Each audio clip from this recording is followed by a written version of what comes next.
Welcome to the 4th Annual Guild of Music Supervisors Conference.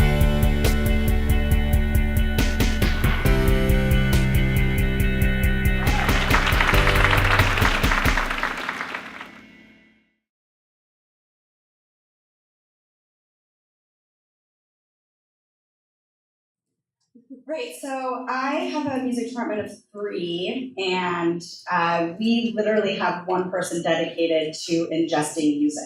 We create a big music library. We have about 60 plus editors that have access to that library. So there's sort of the process is that we want to be building and supplementing our library for our editors to use sort of without us. They'll be able to go look, and if they maybe know a trailer music library that they really like to work with, or a composer they really like to work with, we're constantly updating if they have any new catalog, or any Kanye West album, or Bob Dylan. We try to always have sort of what's new or catalog releases. And then there's like when I'm working on projects specifically, and in that case, I'm doing sort of like a genre and project foldering. And then I also do this little thing called GMS. So I pretty much only listen to music based on projects. So I literally don't have time to listen to any other music. But if I'm coming across something and I'm like, this isn't right for what I'm working on right now, but I love it, I put it in my gems folder for the week. And then that's the only time I really have time to just listen to things that I just find unique and awesome. And then I tend to folder that in all sorts of weird, wacky, which I'm sure you guys have all kinds of weird foldering systems, but genres, tempo, tone, weird lyrics that I think that will be relevant at some point in the future. And that's kind of my flow. I'm sure you rely on different technologies to help you organize everything. So if it's in Disco or Box, I mean, what do you guys find? Your own iTunes libraries, like what do you use to file everything? I use Disco mostly. It's the easiest way for me to get music. It goes directly into my library, and then I can arrange it from there. And the way it thinks sort of like Music Supervisor. So if you find something in one folder, you know it might be appropriate for something else.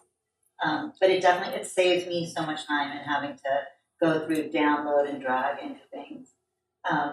But that's also whatever way people send me music, I'll deal with. That's just the easiest.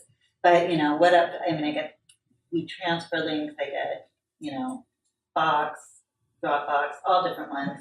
So it just depends. But for me, Disco's the easiest for me personally. And I think it's important to note, which we were just talking about, when you're sending emails, making sure that at the very least it's downloadable, and ideally it's also, you can stream it.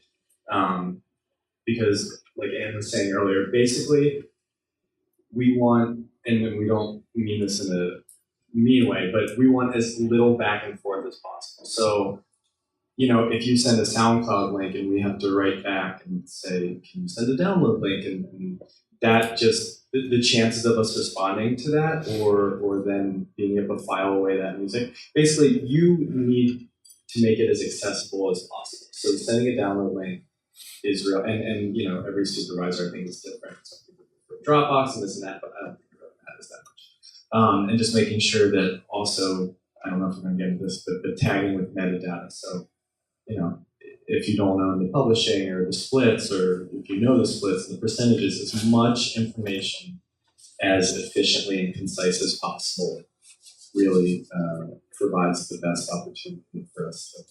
You guys on timelines, you don't have the time to say, hey, this is a file name and it has no other information attached to it. What is it? So we were just talking about how in our sort of group of networking, we'll often have to ask, hey, does anybody own this song? Has anyone used it before? Because all you have is like a WAV file and it's just a track title and you don't know. There's no way for us to find it. And like the more research we have to do and the less time, it doesn't make sense. And the more even other metadata you put in, whether it's about the genre or the tempo or vocals, anything like that, that when we search, it comes up. Whether I'm searching it in my email or in my music library, those things really, really help. Because sometimes there's so much stuff and we can only, you're looking for something specific. And so you might have sent it 2 years ago, but this is the time I'm searching for that thing. And it certainly benefits us, of course, but more so this is for you guys, and it really benefits you because the more specific you are with the tags, the more likely, we are to kind of find exactly what we're looking for. Yeah, I feel like I may be speaking for all of us here, but we almost use our emails as a Google, right? So if you guys have keywords in there, or recommended if you like, or sounds like, or some sort of like buzzword that could possibly come up for us, which I think is something interesting too, is like lyrical things that we'll quite possibly need. I will literally type that phrase into my email and be like, what am I going to get? And if you guys have added that information, then perfect. But make sure your link's still alive, because sometimes they're not. And I get there angry. And get mad. Yeah. And you mentioned earlier, just knowing what you're even representing when you send something. Oh, sure. Are you a manager? Are you an artist? Are you a publisher? What? Yeah, I think that's in reference to, so we will often interface with people that we work with all the time, big publishers, people with known artists, and those conversations are very different than the conversations we're having with people who are trying to get to know us and trying to explain who you are, what you have, and how you sort of fit into our world. So when someone says like, hey, check out this track, like, who are you? Are you a manager? Are you a publisher? Are you the artist? Are you a songwriter? Do you only own a little bit of the publishing? And it's mostly for me is one, because I do a lot of organization, especially with my music assistant, we need to know where to put you. So oftentimes I will file you away in the one-stop place, or I know that you guys are an indie publisher, because to me, that's based on when I'm working on a different kind of budget. I'll be working with indie publisher versus like a major publisher. So being able to kind of explain your story, or who you are, or how you sort of are connected to that music is super helpful, like Rob was saying, so I don't have to sit there and like pepper you with questions. Most likely I'm not going to. We don't have the time to do it. And Rob and Anne, I know Annie touched on her organization style a little bit. Do you find that you file by project or style, or if there's like a mood and that can go to multiple projects that you're working on? Kind of both. My iTunes is primarily organized by project, and then a lot of how I find new music is through Spotify. So my Spotify is more organized through my personal tastes, and kind of I have thousands of folders, mostly broken down by time period and then like genres. But then also, of course, eventually those are downloaded and taken into iTunes, and there's those folders as well in there, but not as specific. So for me, and obviously the more projects you work on and the more diverse the projects are, you build you build these playlists that might be for a certain scene of a certain episode that then becomes very relevant to something you work on years later. So it's always good to have that as reference in terms of at least a jumping off point when you're kind of digging through a search. Same. I mean, pretty much the same. I have every project I work on has a folder, and every project pretty much I've worked on. I mean, you save them forever.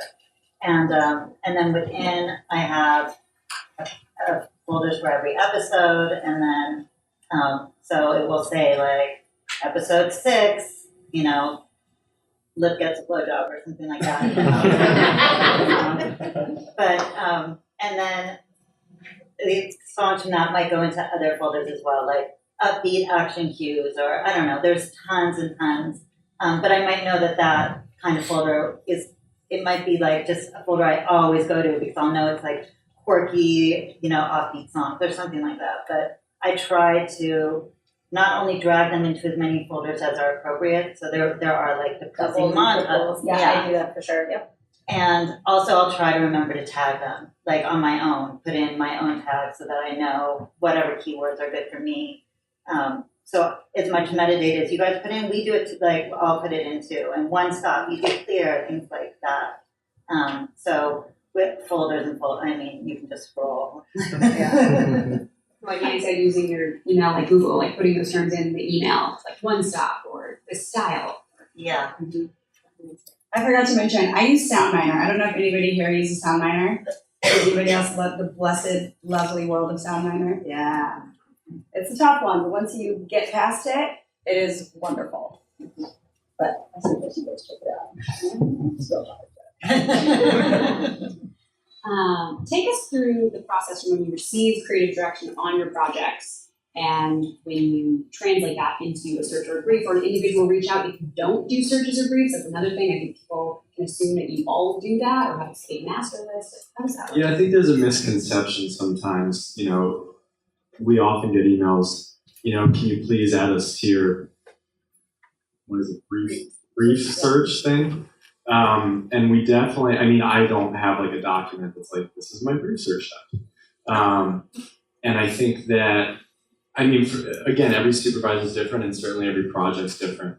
For me, creatively, my first step is usually, I think all of ours is just kind of racking your brain, and then based on that, you might put something together and then you just kind of start treasure hunting. You kind of just start like digging deep. But there are certainly times, because I don't send out too many briefs, and if I do send something out, it's usually going to be very, very targeted to usually generally a small batch of people that I know are going to have specifically what I'm looking for.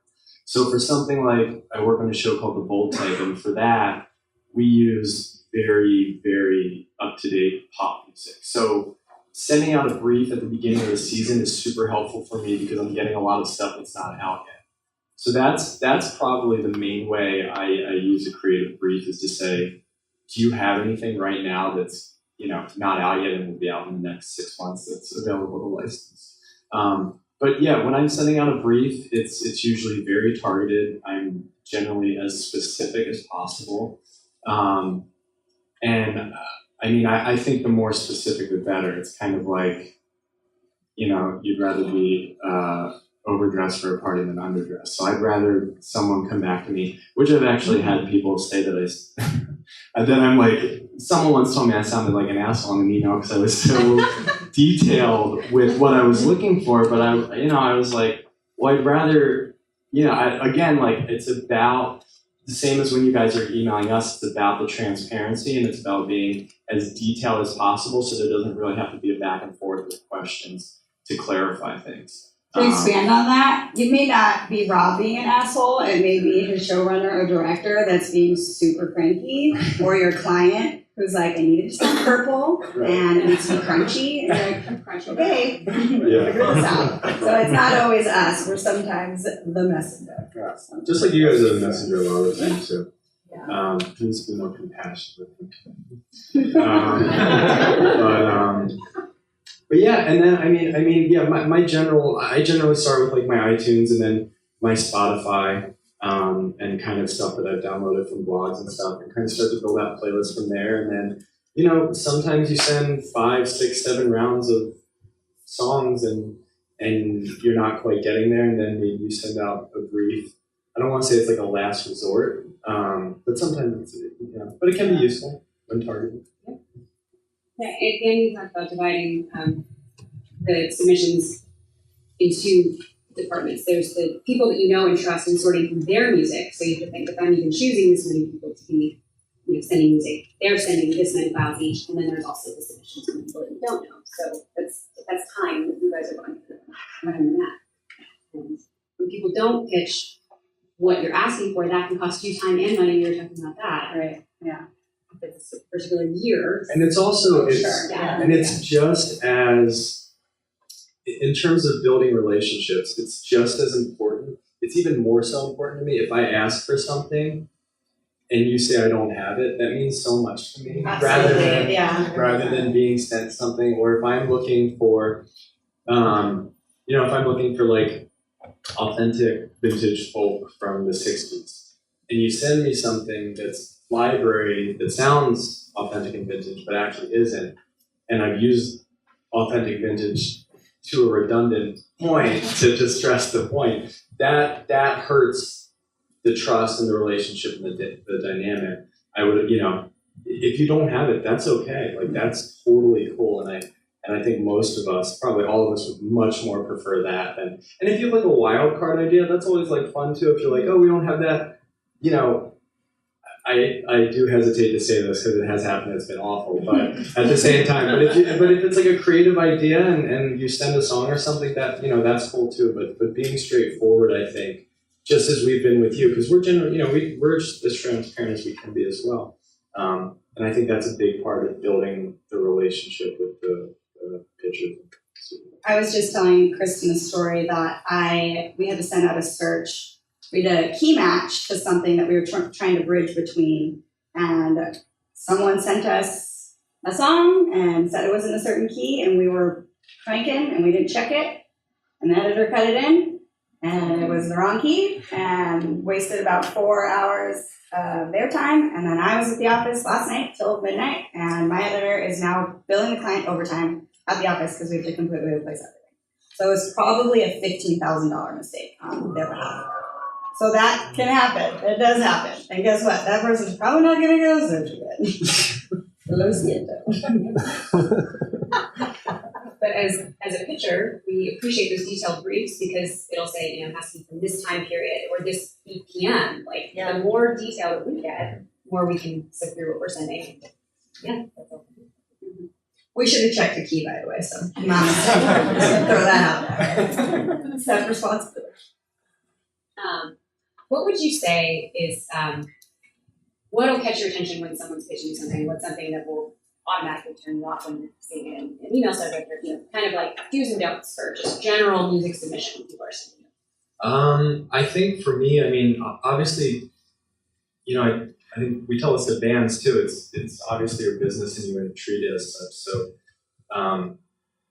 making sure that your pitches are targeted, making sure that you are not pitching hip hop to Nashville or, just, and I think, there are resources like TuneFind where you can see what type of music a show uses that's incredibly resourceful, and really helps you spend your time wisely in terms of what supervisors you're reaching out to.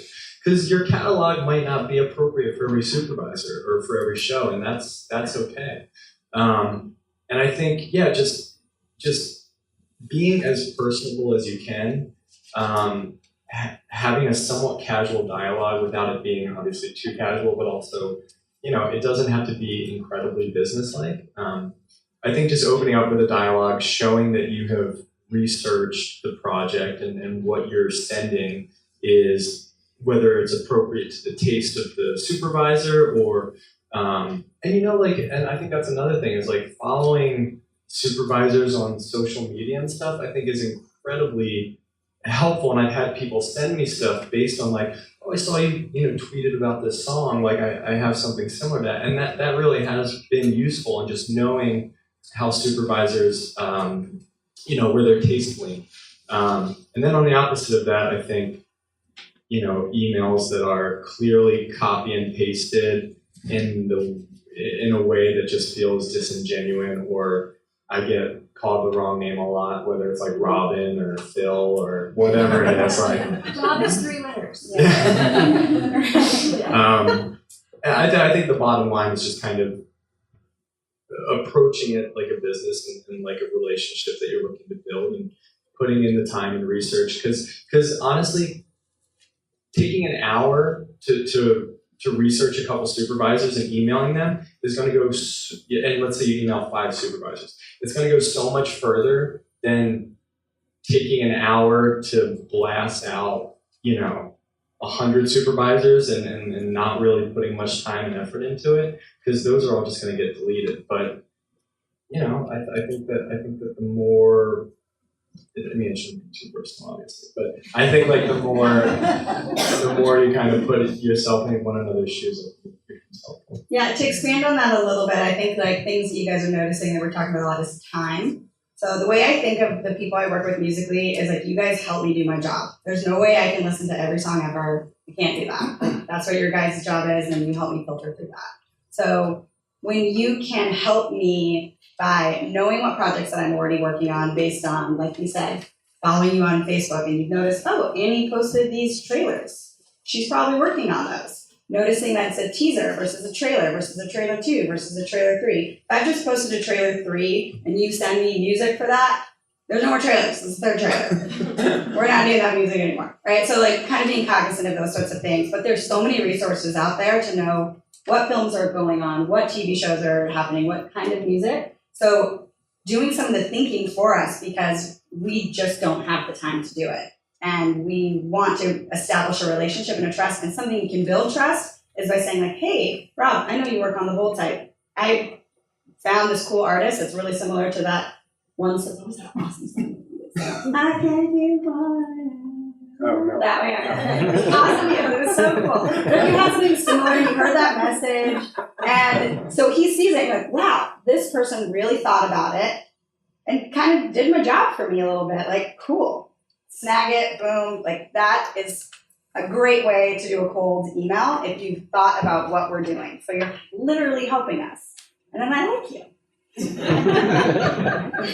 Yeah, and with TV as well, we talked about, if the show is renewed or not, like do that research. Like, Right. People send me music lists all the time for shows that have been canceled. And there's no way for you to know it's not coming back. I mean, there is a way for you to know, but you just have to research it. Like, all you have to do is Google The Brave, and it will say The Brave was canceled. So then cross it off your list. Yeah. But it does help if you're like, 5 songs that sound like 9 Inch Nails for Animal Kingdom. Then I'm like, I've exhausted that catalog. I'm looking for new stuff. That's super helpful. And as nice as it seems to be, like, I'm a big fan of your work on whatever show. I put together this playlist, or what are you working on? I can't tell you what I'm working on. Like, it sounds stupid, like, oh, and you can't spend 5 minutes. But really, we're not sitting around listening to music all day going, ooh, that's a great song, you have to do in that folder. You're really specific almost all the time. You're working on a scene and somebody's waiting for you. And so we're really like focused on one thing. And so we don't, even though you're like, here's a great song, I want to listen to it, but I can't right now. And the chances that I'm going to remember to go back for it are slim because there's always another fire to put out. well, that's an interesting question to bring up.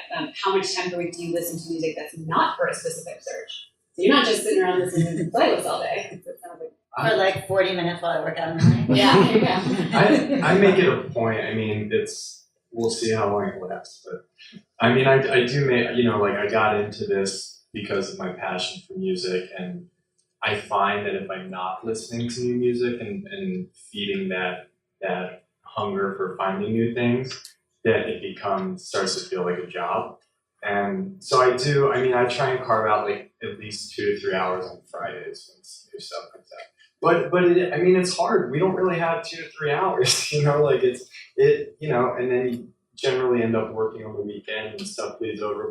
But for me, it is important, and I think it's like a vital part of why I do it and why I continue to do it and why I still feel passionate about it after a decade. So I do carve out time. I know that it's hard and not everyone has that ability. But.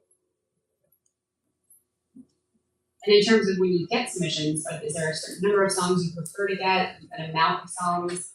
Like you said, 5 songs that sound like 9 Inch Nails. Is it under 10? Is it for an entire season? Like how do you guys see that? I usually specify if I want like a specific amount. It's usually like limiting it if I know I'm asking for something that's very kind of common and maybe a lot of people will have it. Like send me your 5 best drum tracks, right? Like everybody got a drum track. This is in the production music world or the trail music world. I don't know actually who I'm speaking to. But if you send me 37, like that does not help me because I don't want to listen to 37 of the drum tracks at a certain point. So I usually specify. And then usually I'm setting on a search because it is something super rare and I can't really find it. And it's most likely you're not going to have 37 versions of that like throat singing that I need.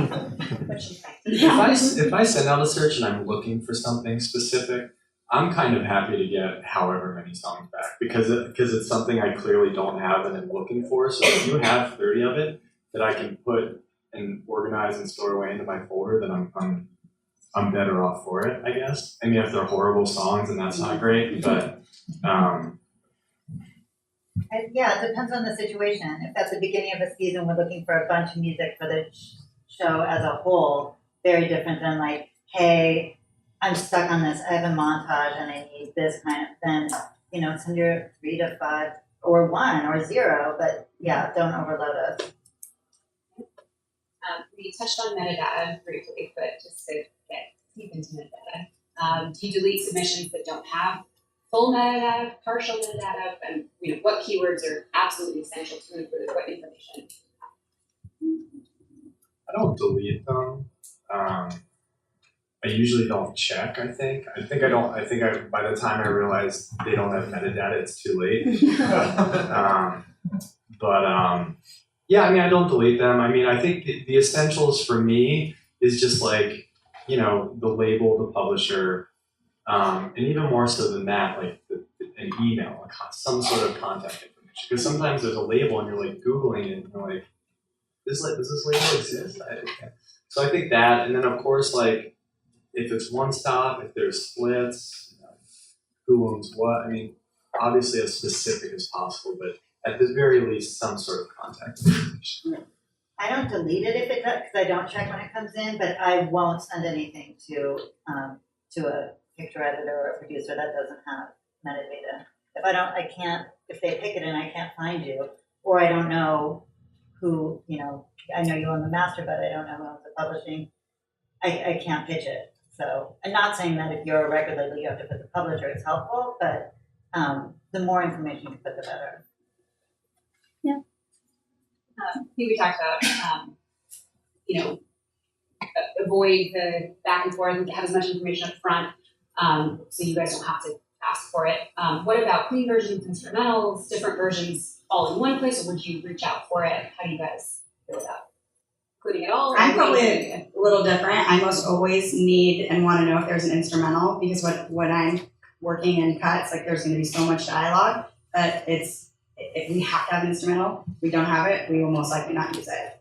We've even gone back to we recreate instrumentals from stuff that's like period music that we want to be able to use, so we hire somebody to custom score an instrumental for us if we want to use it.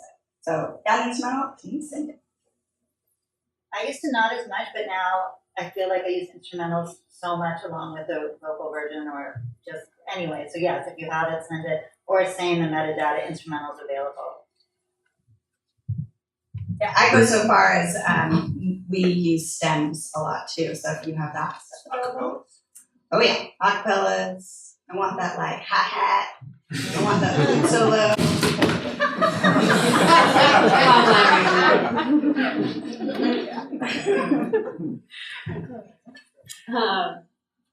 Do you, music gateway, is that something, search aggregator use? What are the pros and cons? Music gateway. Never Like, heard so of it. exciting. What is it? I don't know either. Do you know music gateways? I think it's a search engine as opposed to reaching out to people for particular things. Oh, like Source Audio or something Yes, like that? yeah. Did anybody here use Source Audio as their, yeah? Amazing. What's great about, so here's something interesting, and I don't know if you guys can speak to this at all. In my world, I have access to the internet, but my editors do not, because they are dealing with unreleased films. And it's not that they think that my editor is going to be like, cool, I'm going to post this on my blog. It's that we get attacks, and it literally happens once a day. And I'm not kidding. Or you can see it coming from North Korea and Russia, no joke, you can see them coming in. Because if we worked on a trailer and we posted it, they know our company, they're able to track down. So we can't have internet, any of our editors can't have internet. So when they're looking for music on their own, they can't use Source Audio, they can't use any of those websites. So that's why we do an internal, we use SoundMiner because it can work on an intranet with different keywords. So I don't know if that's really relevant, but it's just nice to have keywords in files because the editors can use it.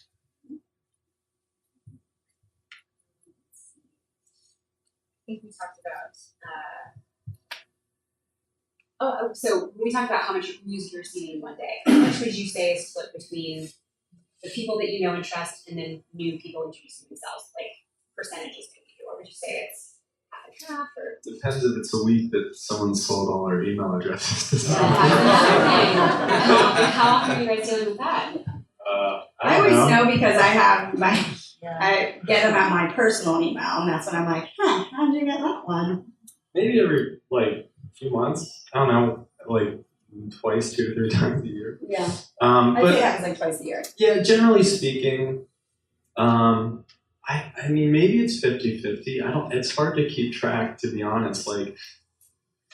Yeah, I don't know. It's hard to keep track. I'd say I mostly get music blasts from people that I know.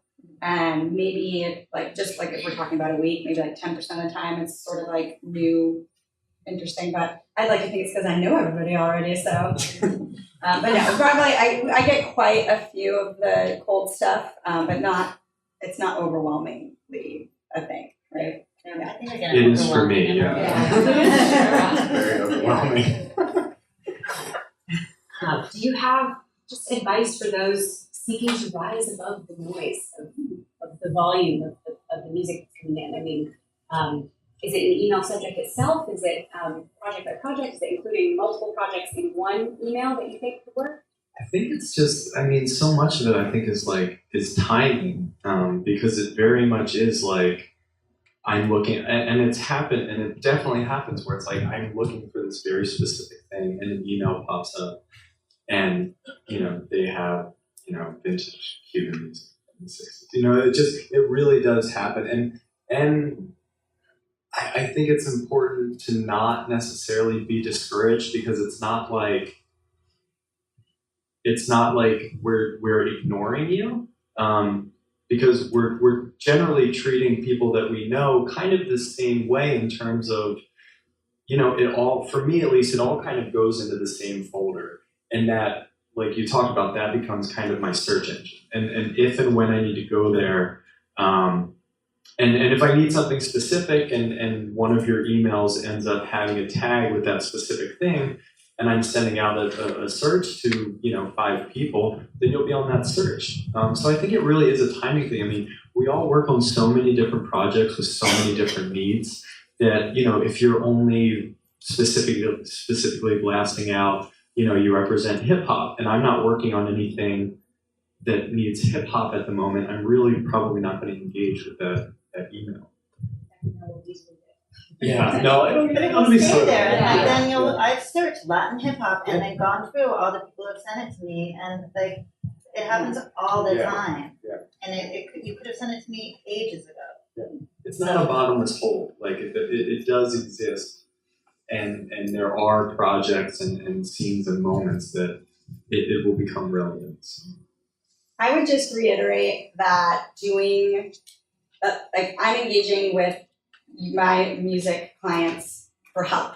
So as much as you can help me, the better. And that is doing your research. So knowing when a show has been canceled, knowing what movies you're on without having to have that conversation. It's fun. Like, go watch trailers, go watch TV shows.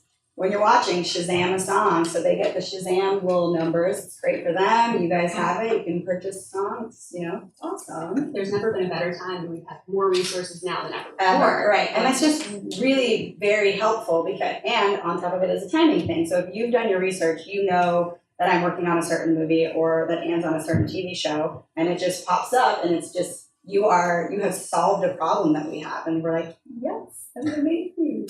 So doing your research is, I would say, the number one way to rise above the bottom, because a lot of people don't.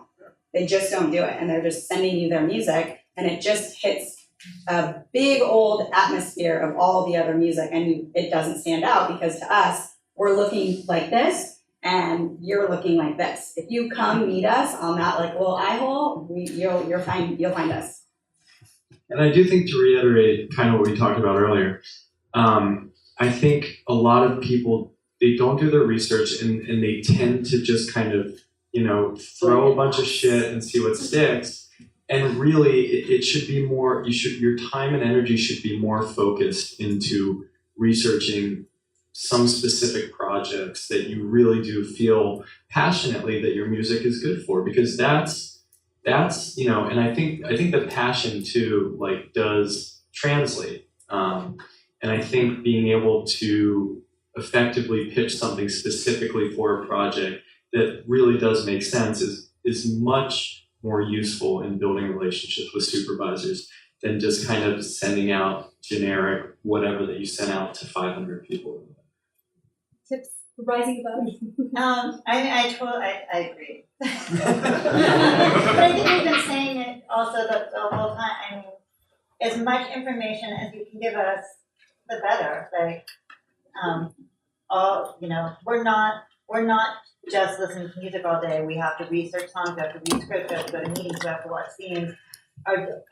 So often I'm looking for music in the middle of the night, and that's when you're just deep diving for anything sometimes. And so you'll go in your own music library and search key terms, you'll go in your email and search key terms. And a lot of those are the songs that I especially want from like an independent person who controls both sides of the song, and I know I can license it, it's an easy, clear, and I can feel good sending it to, the picture writer in the middle of the night, and they can get it in the morning and know they can use it.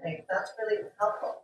I think we talked about the difference, because you work in different medias, Annie might need different types of tracks for trailers than a TV supervisor might need for a show. So we talked about there's a composer on a show, you don't need score cues. You have a composer creating the score.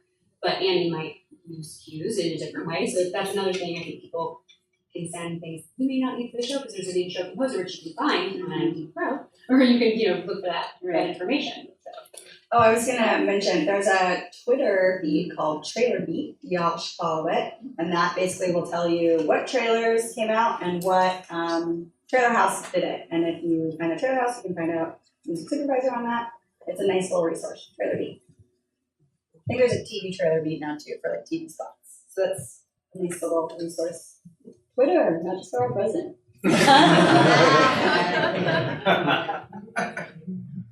Yeah. Q&A. Yeah, this is Q&A. Get some questions. Annie, you said that you like to know if there's an instrumental version or a cappella. Where do you want that information conveyed? In the metadata of the first submission, or as a second submission? And in the body of the email, you just say, hey, I got it in this, and this, and I've attached it for your convenience. Yeah, so I would not attach it. I would definitely put a link just because that can get heavy in terms of just like, data. But yeah, right off the bat, that is great to know. In fact, it'll be something I'll be like, ooh, especially if it's something like vintage, and I know that you have an instrumental and acapella. But yeah, right off the bat, I have access to instrumental, I have access to acapella, and I got snaps. Like right off the bat, love that. Yeah, the no attachment thing, very important. Right. Links, downloadable links, not just streaming only links, no expiring links, no attachments. This is for the whole panel. When you send out pitches, where do you send it out to? Like, do you use social, like LinkedIn, Twitter, or do you send it out to a company that then sends it out to others, like composers and singer-songwriters? I'm gonna jump on that really quick because I get really mad when a company sends my search out to people that I have not vetted. So do not do that, ever. Don't pay people to do that. That is not cool.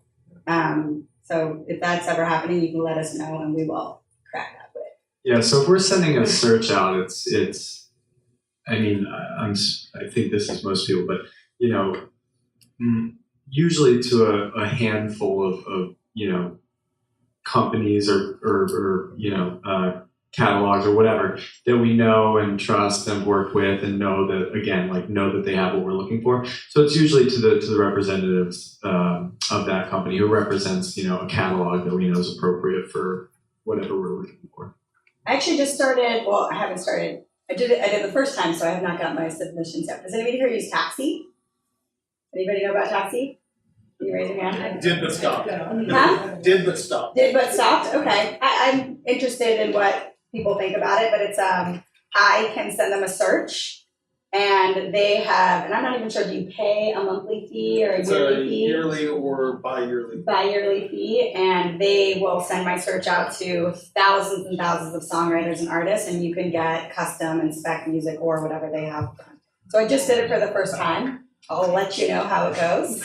But that's probably the only time I'll use like a big service like that. And it's because I'm looking for something super duper specific and I needed it very, very quickly. And I, to be honest, didn't have them. We'll pay to make custom music with composers. In my world, we didn't have the money. We needed it in 24 hours. And it is so random that I don't even feel comfortable asking any of my current contacts to do it because I just don't imagine it ever getting used another time. But we'll let Taxi take a stab. But I would suggest you guys take a look and let me know what you think about it. Question, Nick? I'm wondering when you guys are doing lyric-specific searches, what's your approach for that? Since like a lot of licensors send out music blasts and things like that, but it's not often like we're tagging like this is a song about freedom or whatever. So if you're looking for a specific lyrical theme, like how do you find that? I personally make lyric themed playlists all the time because I work in advertising and that's huge, right? Like freedom or money, rich, winning. There's all sorts of stuff. So I personally am doing that, but music companies absolutely send lyric-based sort of compilations and playlists to us as well. And then like I know some companies actually metadata very specific, like Synch, if you guys ever notice in Synch stuff, they all have like that kind of main lyric that they think would be useful for people and they've kind of put it in their metadata. So it's an interesting thing. And it doesn't have to be all the lyrics, it would maybe be that one key thing that you can tell would work for, film, TV, trailers. I don't know if I've ever sent out like lyrics.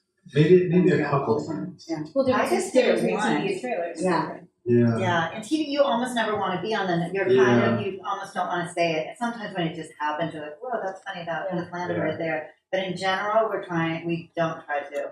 I weirdly just sent out something asking for that, but it was, I do too. even when I did it, I was like, this is a bad idea. Yeah. Well, ours was like the joke was the thing, so it was super on the nose.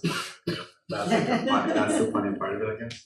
Yeah, but I don't tag any. I mean, and I guess it kind of goes back to the way we're categorizing stuff in iTunes with your blowjob scene, and you're like, Wait, you think So many blowjobs. yeah, but it's like if I remember the specifics of this scene and it had this kind of feel and this kind of tone, so I know this other thing I'm working on will probably be able to pull from this because there was the same general feel or idea or whatever.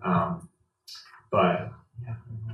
Yeah, in marketing, we're often trying to get as many people as possible to buy tickets. So I don't mean to say it, but I'm going to say it's like lowest common denominator. And so sometimes just being like Captain Obvious is exactly what we're going for. And that is lyrics.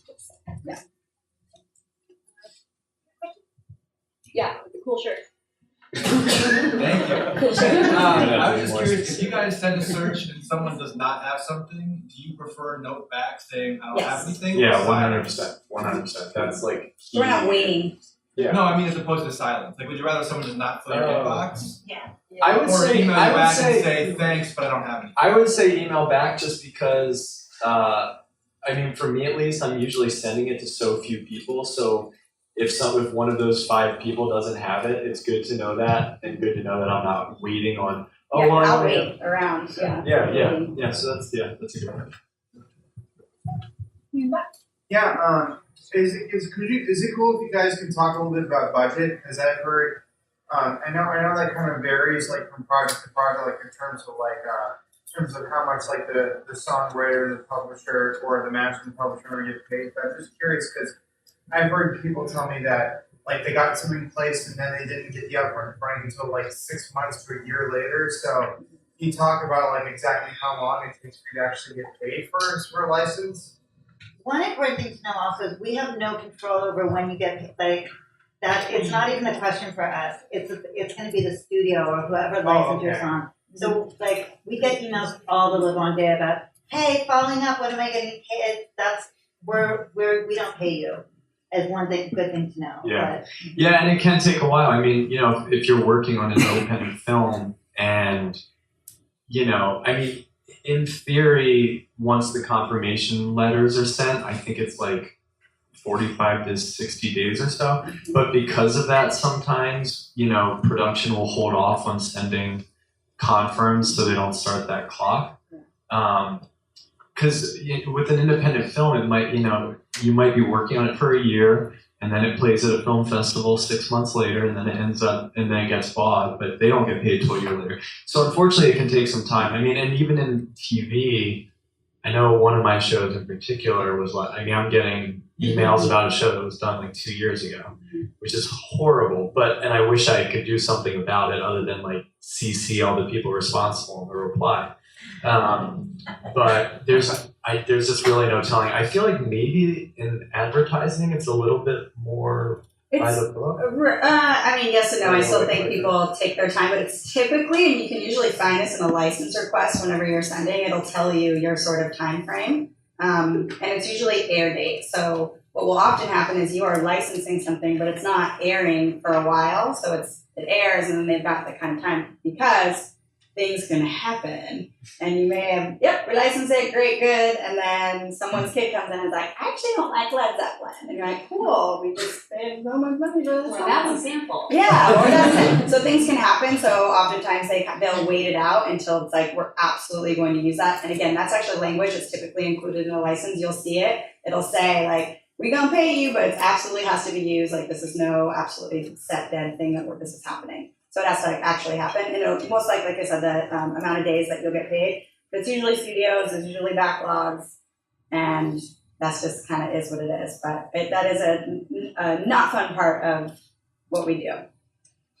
That makes sense to me. That would be based on the air date of your contract, but I don't know how that fits with 45 to 60 days. You said technically it should be that. Because that doesn't sound like a law. It sounds like a business practice. Air date too for episodes, films, all Yeah. air That's date. after air date. That's your. Well, Typically not that's- necessarily for film. I mean, for studio, for TV, it should be. I'm thinking more in line of like when I'm working on an independent film, Mhm. and once we send out a confirm, or maybe it's with a license. Yeah, The maybe license once the usually Yeah, you're say- saying it's an industry practice, the custom to stay within 45 seconds. yeah, it might even be 90. It's somewhere between Usually 45 and 60 to 90. It's a- yeah, it's a 60 to general 90, practice. actually. Yeah. We have 1 minute left, which means one more question. You in the front. Thank you. In terms of receiving cold email pitches, are there any sorts of, aside from the keywords, are there any formats that you appreciate more than others, or any big no-nos that someone should avoid in a cold email pitch? Well, we were talking before, like make sure you get the name right. Yeah, right. Man. My name, by the way, is spelled ANNY, and it's in my email. So when people spell it wrong, I'm like, so how did you type the email and then spell my name wrong? Like, I'm confused about how that happened. So just spell my name right. You're good. Don't attach MP3s. No. Yeah, I think we covered most of it. I mean, no attachments. I don't think there's a specific format like on a resume or anything like stars. Yeah. Yeah, I want like a cute dog gif, maybe. Yeah. whatever's whatever you feel like is the most concise, transparent way to kind of contextualize who you are and what you're doing and why it's relevant for us. I think it's kind of just the thesis there.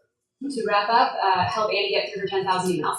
Yeah. Help Annie do her job. She Yeah. does not have 10,000 emails. Thank you.